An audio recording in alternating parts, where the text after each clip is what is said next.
Sự quan tâm của khá nhiều anh, đặc biệt là các anh thích cái kiểu dáng mạnh mẽ và đa chất, và cái việc không thấy hình ảnh của khi đi chơi sơ vừa rồi rất là phong cách thể thao chứ có gì đó là tự nhiên đúng không ạ? Đây là chiếc xe đã chạy nhất trong dòng SUV của chúng tôi trong suốt 25 năm vừa qua, và thưa quý vị, trong suốt thời gian 25 năm chúng tôi đã bán được 7 triệu chiếc xe.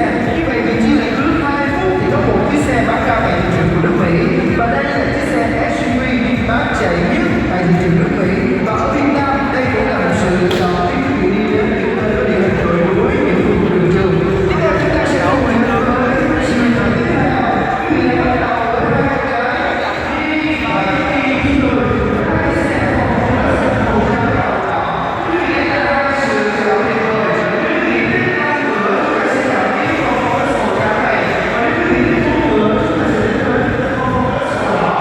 Trước mặt quý vị, đây chính là chiếc xe có nhiều con ghế xe này có nhiều kiểu dáng rất là hợp với nhiều thành phố lớn như là Hà Nội, Thành phố Hồ Chí Minh.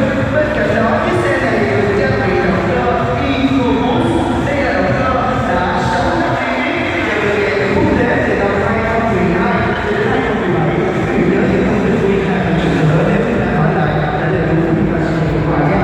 Còn đây, wow, quý vị thấy chiếc xe EcoSport của tôi, đây là chiếc xe đã chạy nhất của Ford, một trong những chiếc xe đã chạy nhất. Quý vị không chỉ là quý vị có thể mang được tất cả những thành viên trong gia đình thì quý vị, và quan trọng hơn nữa là quý vị có thể chứa được rất nhiều dụng cụ đồ đạc khi đi meeting cùng với mình. Còn bên đây, wow, chúng tôi phải nói là đây là chiếc xe bán chạy Sport, và hiện giờ không có đối thủ ở Việt Nam.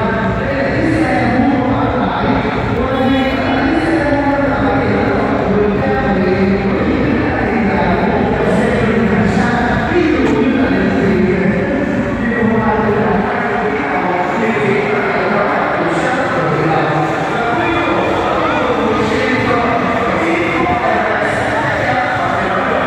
Đây là trong sự một trong số những sự chọn mà ta với chiếc xe dành cho các bạn trẻ tại thế này. Có một điều đặc biệt đó chính là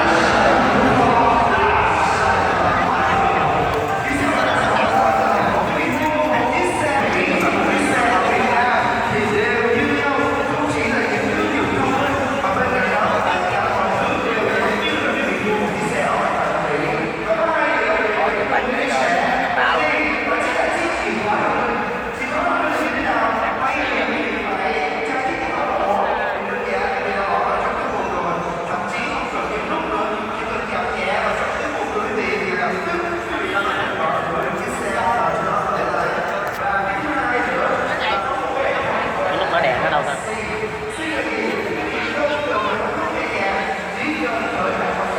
Còn anh đây muốn cái lúc mở đèn ở đâu ạ?